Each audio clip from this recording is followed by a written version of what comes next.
The episode continues as tremendous Haki ran rampage in Egghead Island. An order was passed down to all Marines that Saturn is in the island. Those below rear and Vice Admirals should leave without peeking, else they won't be forgiven. While running, some Marines kept staring, terrified and wondering why would someone who's above the celestial dragons and holds the highest authority in the world be an Egghead. Meanwhile, at the center of the island, Saturn looked down as Bonney stabbed him, shocking everyone. Seeing that she has assaulted a world leader, the Vice Admirals take aim to kill her as tension struck Vegapunk. With a devilish look and seething anger toward the Admirals, Saturn spoke out in rage. "Stop swarming, you pathetic maggots! If I did not wish to be stabbed," he continued, grabbing Bonney, "I would have simply dodged." Quickly, Sanji dashed out with speed to save Bonney, but slipped down and fell. Without wasting time, Saturn removed the sword that Bonney stabbed him with, and immediately his wound closed with remarkable regeneration. Seeing this as an opportunity, the Vice Admirals dashed out to apprehend Vegapunk and his cohort, but Saturn stopped them, instructing that they should keep their guns pointed at them. Doing this, escape would be impossible. Saturn looked down at Kizaru, who's defeated, expecting him to have handled the situation, but he understood the disappointment, given that Kizaru had to confront Nika. Before we proceed, please hit that subscribe button to watch and stay notified on every new episode. Not taking any chance, Saturn moved his sharp feet like a sword to kill Luffy. Quickly, Frankie used his strong right attack to punch Luffy out of the way, saving him. With a grim look, Saturn spoke, "Interesting, so you are the type of pirates that stick together." But frankly replied, laughing as he grabbed Luffy, who's dying from pains, "So even the biggest shot in the world are after my captain head."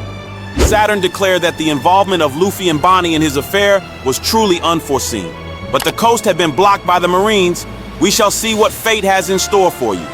He then turned towards Vegapunk and declared that his betrayal dealt a heavy blow to the world government. But nevertheless, he thanked him for his service and spoke, "Now choose. Tell me the cruelest order possible. I want you to die cursing yourself for daring to cross the world government." Suddenly, he lifted Bonney up, squeezing her very tight as she groaned heavily from pain. Sanji expressed his frustration as he was unable to move or leave his spot, thinking that this must be the work of devil fruit ability. With pains, Bonney spoke out, "Saturn, you killed my father." Saturn revealed that Bonney's father, Kuma, is a descendant of the now extincted Buccaneers race who committed a grave crime by opposing the world government. This statement caught Vegapunk's eyes and wits. Bonney remembers in a flashback as the Vice Admirals take aim. She recalled how Kuma always said that, "When I was a boy, I wanted to be a hero, someone who could save people from suffering and grant them their freedom, just like the legendary god Nika."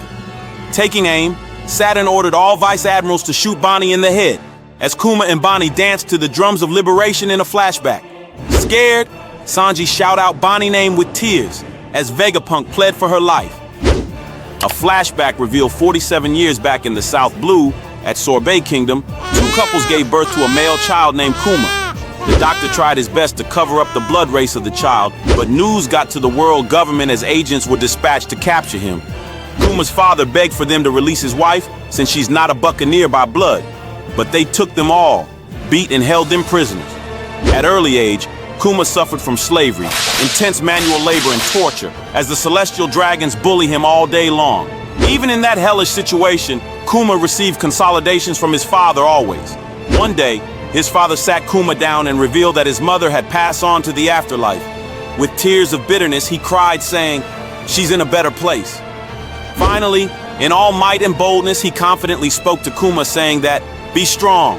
The warrior of liberation will come and save you. The sun god Nika has been passed down through the Buccaneers' folklore for generations, that he will come and take you to the sea, where you will be under the sun and free.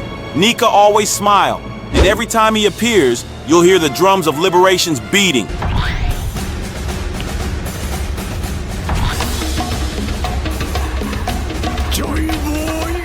Sadly, this were his last words as a celestial dragon shot him dead. But nevertheless, Kuma kept on smiling as hope had been imparted on him by his dad who died before his very eyes. The scene then shifts to another flashback 38 years ago in West Blue. The celestial dragon raised their guns and sword during a festival that takes place once every 3 years to declare God Valley as their hunting ground for entertainment.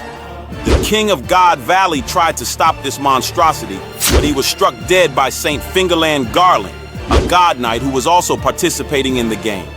Slaves were brought in cages to be hunted down alongside the natives. A CP-9 agent reported to Saint Saturn that they have tracked down the Buccaneer's child who tried to escape. Other slaves like Kuma dragged him along the ground, hinting that they'll die if he got away. Suddenly, they were visited by another slave whose will and spirit was unbroken. The slaves were Jenny and Emporio Ivankov, who spoke out with confidence. Why do you all have hopeless looks glued to your face? As for me, I want to live free. The episode ends. Please subscribe and turn on notifications for latest episode. Thanks.